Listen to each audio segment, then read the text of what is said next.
बाद एक लड़की पहुंची महाकुंभ में और फिर वहां एक साधु को देखकर कहने लगी कि इसी ने मुझे मारा था। इस घटना की पूरी सच्चाई जब आप सुनोगे तो आपके पैरों के नीचे से भी जमीन खिसक जाएगी। वीडियो की शुरुआत करने से पहले महादेव के सच्चे भक्त वीडियो को लाइक कर कमेंट बॉक्स में हर हर महादेव जरूर लिख देना। दोस्तों, इस घटना की शुरुआत होती है राजस्थान के शिवपुरा जिले से, जहां बसंत जी परमार और उनकी पत्नी मीनाक्षी परमार रहा करते थे। बसंत जी अपने खुद का एक छोटा मोटा व्यापार चलाया करते थे, जिससे वह ठीक ठाक कमाई कर लेते थे और जैसे तैसे अपना और मीनाक्षी का गुजारा कर लेते थे। एक दिन बसंत जी को खुशखबरी मिलती है कि मीनाक्षी गर्भवती है। खुशखबरी सुनते ही बसंत की खुशी से नाचने लगते हैं और फिर वह पूरे 9 महीना तक मीनाक्षी का बहुत अच्छे से ख्याल रखते हैं। मीनाक्षी की कोख से 9 महीने बाद एक बहुत ही सुंदर बच्ची का जन्म होता है। बसंत जी और मीनाक्षी जी अपनी बेटी से बहुत प्यार करते थे। उन्होंने उसका नाम रीना रखा था। रीना धीरे धीरे बड़ी होती जा रही थी। बसंत जी रीना का स्कूल में एडमिशन करवा देते हैं। रीना बचपन से ही पढ़ाई लिखाई में बहुत अच्छी थी। वह हमेशा स्कूल में पहला स्थान प्राप्त करती थी, लेकिन रीना के मन में बचपन से ही पानी को लेकर एक अजीब सा डर लगा करता था। उसे कई बार रात को पानी के सपने आते थे। उसे ऐसा लगता था कि मानो वह पानी में डूब रही है। वह कई बार रात में जोर जोर से चिल्लाने लगती कि मुझे धक्का मत दो, मुझे बचा लो, मुझे बचा लो। जब भी वह किसी नदी, किसी तालाब को देखती तो उसका पूरा शरीर कांपने लग जाता। बसंत जी ने कई बार कई सारे डॉक्टरों से इस बारे में बात करी और रीना का इलाज करवाने की बहुत कोशिश करी, लेकिन डॉक्टरों को भी इस तकलीफ के बारे में कुछ समझ नहीं आ रहा था। बसंत जी और उनकी पत्नी रीना को लेकर अब बहुत ज्यादा चिंतित रहने लगे थे, क्योंकि जब भी रीना किसी नदी या तालाब को देखती वह बेहोशी की हालत में आ जाती थी और उसकी तबीयत अचानक से बहुत ज्यादा बिगड़ने लग जाती थी।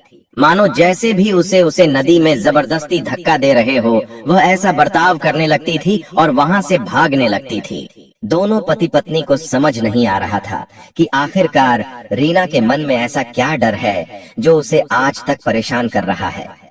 बसंत जी ने कई बार रीना से बातचीत करी, लेकिन रीना को भी उस डर के बारे में कुछ पता नहीं चल पा रहा था। वह बस इतना ही कहती थी कि मैं जैसे ही पानी के सामने जाती हूँ, मुझे पता नहीं क्या होता है। मुझे ऐसा लगने लगता है कि कहीं आप मुझे उसे पानी में धक्का देकर वहां से भाग न जाओ। और मुझे कुछ भी समझ नहीं आता और मेरी तबीयत अचानक से बिगड़ने लग जाती है। धीरे धीरे कुछ साल बीत जाते हैं। अब रीना पूरे 9 सालों की हो गई थी, लेकिन आज भी उसके मन में पानी को लेकर वही डर लगा हुआ था। वह जब भी पानी देखती उसकी हालत बिल्कुल बेहोशी की हो जाती थी। फिर एक दिन वसंत जी अपने गांव के जो सबसे बड़े संत महात्मा होते हैं उनसे बात करते हैं। उन्हें रीना के इस डर के बारे में बताते हैं तो वह महात्मा कहते हैं कि उस बच्ची के मन में शायद पिछले जन्म का कुछ डर बसा हुआ है जो उसे आज तक डरा रहा है। जिस भी दिन उसे अपने पिछले जन्म की सारी बातें याद आएगी, वह एक एक बात तुम्हें बता देगी और तुम्हें पता चल जाएगा कि आखिर उसके साथ ऐसी कौन सी घटना हुई जिसके कारण उसके मन में यह डर है। लेकिन तब तक तुम एक काम करो कि साल 2025 में प्रयागराज में सदी का सबसे बड़ा महाकुंभ लगने वाला है। यह महाकुंभ पूरे 140 सालों के बाद आ रहा है और जो भी भक्त इस महाकुंभ में एक बार आस्था की डुबकी लगा लेता है, उसके जीवन की सारी परेशानियों का अंत हो जाएगा और उसके सभी आप एक डुबकी से ही नष्ट हो जाएंगे। तुम अपनी बेटी और अपने परिवार के साथ उस महाकुंभ में जाओ और एक बार अपनी बेटी को वहां गंगा नदी में शाही स्नान करवाओ। फिर देखना उसके मन से सारा डर अपने आप निकल जाएगा। वसंत जी को भी उन महात्मा की बातें सही लगती है। वह भी सोचते हैं कि मैं अपने परिवार के साथ महाकुंभ में जाता हूँ, महाकुंभ का लाभ भी उठा लूंगा, शाही स्नान भी हो जाएगा और सभी साधु संतों के आशीर्वाद से मेरी बेटी के मन में जो भी डर है वह डर भी दूर हो जाएगा। वसंत जी अपनी अपनी पत्नी की और रीना की टिकट करवा लेते हैं और कुछ दिनों के बाद ही वह अपने परिवार के साथ प्रयागराज महाकुंभ में पहुंच जाते हैं। बसंत जी प्रयागराज में रीना को लेकर कई सारे साधु संतों के पास जाते हैं और सभी साधु संतों का आशीर्वाद रीना को दिलवाते हैं। रीना अब थोड़ा अच्छा महसूस कर रही थी। रात बीत जाती है। अगले दिन शाही स्नान का दिन होता है। लाखों करोड़ों श्रद्धालुओं की भीड़ लाखों साधु संतों के साथ वसंत जी अपने परिवार को लेकर शाही स्नान की ओर आगे बढ़ते हैं। जैसे ही वह गंगा नदी के तट पर पहुंचते हैं, नदी को देखते ही रीना के मन में बहुत ज्यादा घबराहट होने लगती है। वसंत जी रीना को कहते हैं, तुम्हें बिल्कुल डरने की जरूरत नहीं है, मैं तुम्हारे साथ हूँ। हम सभी साथ मिलकर शाही स्नान करेंगे। लेकिन रीना जैसे ही अपना पहला कदम आगे बढ़ाती है, उसे बहुत ज्यादा घबराहट होने लगती है और वह वहीं के वहीं बेहोश हो जाती है और उसकी तबीयत बहुत ज्यादा बिगड़ने लगती है। फिर बसंत जी गंगा नदी में से एक लोटा जल भरकर लाते हैं और जैसे ही रीना पर जल के छींटे डालते हैं, रीना दोबारा होश में आ जाती है और वह डरते डरते कांपते कांपते कहने लगती है, मुझे नदी में धक्का मत दो, मैं नदी में जाऊंगी तो बच नहीं पाऊंगी, मुझे नदी में धक्का मत दो। वह जोर जोर से इस प्रकार से चिल्लाने लगती है। तभी वहां पास में एक बहुत ही सिद्ध चमत्कारिक साधु महात्मा खड़े होते हैं। वह इस पूरी घटना को होते हुए देख रहे थे। वह वसंत जी के पास आते हैं और पूछते हैं, क्या हुआ है। वसंत जी जब उन महात्मा को पूरी घटना बताते हैं तो वह ऐसा कैसे बात है।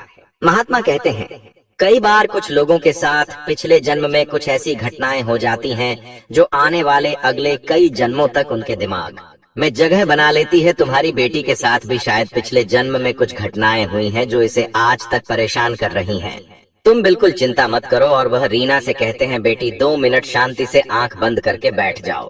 फिर वह अघोरी बाबा गंगा नदी में से थोड़ा जल लेकर आते हैं, अपनी हथेली में जल लेकर कुछ मंत्रों का जाप कर कर रीना पर जैसे ही गंगा जल के छींटे डाल देते हैं, तभी रीना को अचानक से कुछ होने लगता है। वह जोर से अपना माथा पकड़कर घूम रही थी।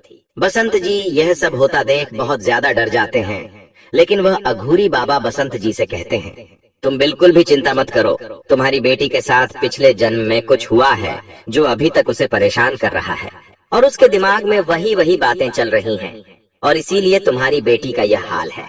कुछ मिनट बाद जैसे ही रीना होश में आती है, वह वापस से चिल्लाने लगती है कि मुझे नदी में धक्का मत दो, मैं तुम्हारे हाथ जोड़ती हूँ, मैं तुम्हारे पैर पड़ती हूँ। तब वसंत शांति से अपनी बेटी को पकड़कर उससे पूछने लगते, क्या हुआ है, तुम इतनी डर क्यों रही हो। तब रीना कहने लगती है कि मैं एक 25 साल की लड़की थी और मुझे धोखाधड़ी से पानी में धक्का दिया गया। नदी में डूबने के कारण मेरी मृत्यु हो गई थी। मेरा नाम सुनीता है और मेरे कातिल का नाम रमेश है, जिसने मुझे जबरदस्ती पानी में धक्का देकर मेरा जीवन समाप्त कर दिया था। फिर वहां खड़े अघोरी बाबा रीना से बात करने लगते हैं और पूछते हैं, बेटी तुम किस गांव में रहा करती थी, पूरा सच बताओ, तुम्हारे साथ क्या हुआ था, पूरी घटना का हमें सही से पूरी घटना की हमें सही से जानकारी दो।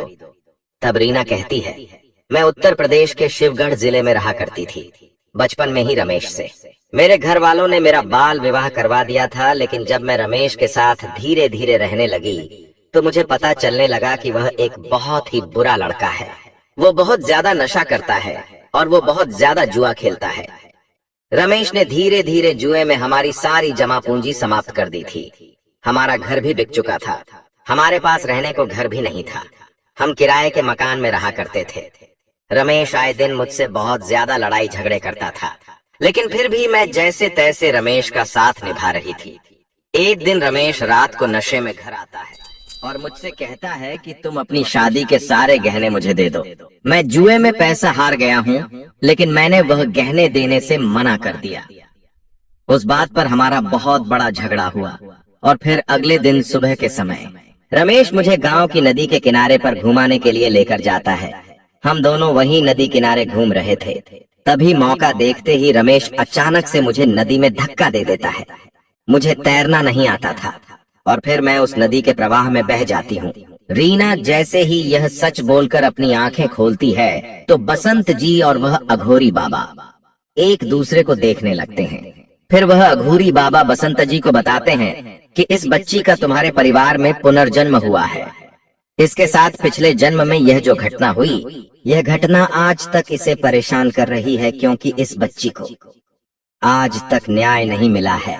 यह बेटी तो तुम्हारी ही है, लेकिन इसके मन में पिछले जन्म की कुछ यादें हैं शायद जब इसे न्याय मिलेगा तो इसे शांति मिलेंगे और इसके दिमाग में से वह यादें और वह डर निकल जाएगा।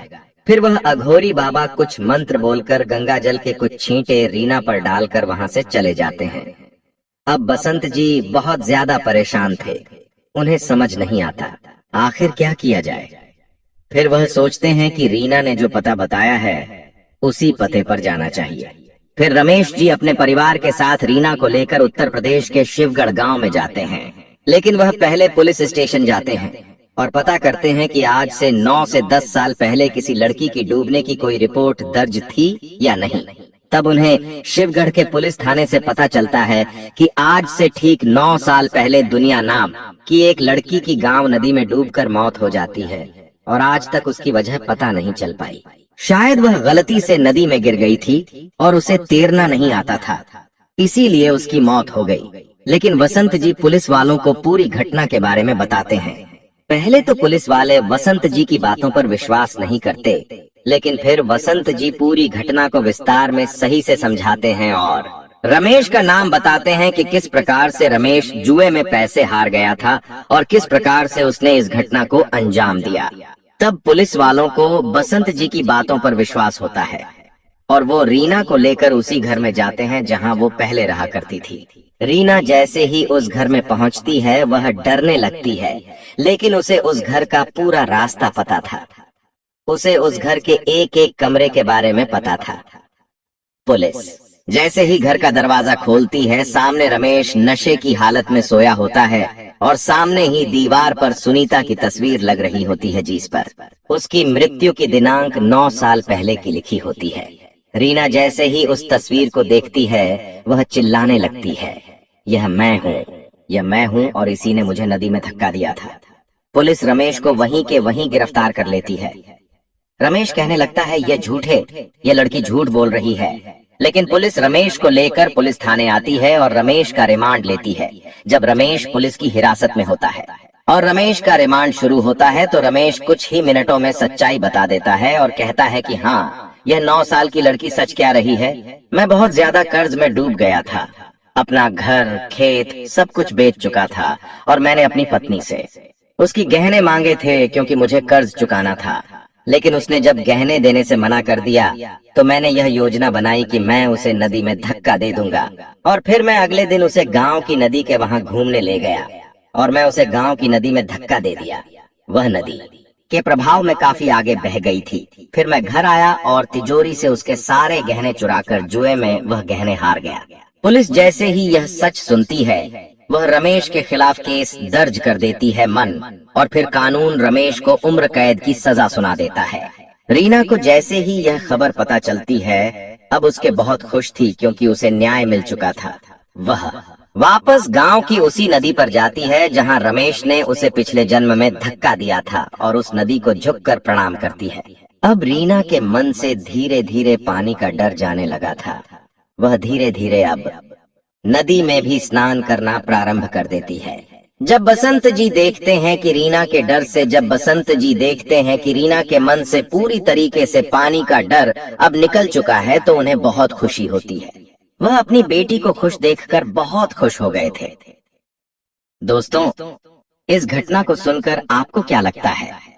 क्या पुनर्जन्म की इस प्रकार की घटनाएं आज भी हो सकती हैं? आप अपनी राय नीचे कमेंट बॉक्स में हमें जरूर दें। वीडियो अच्छा लगा हो तो वीडियो को लाइक जरूर करें।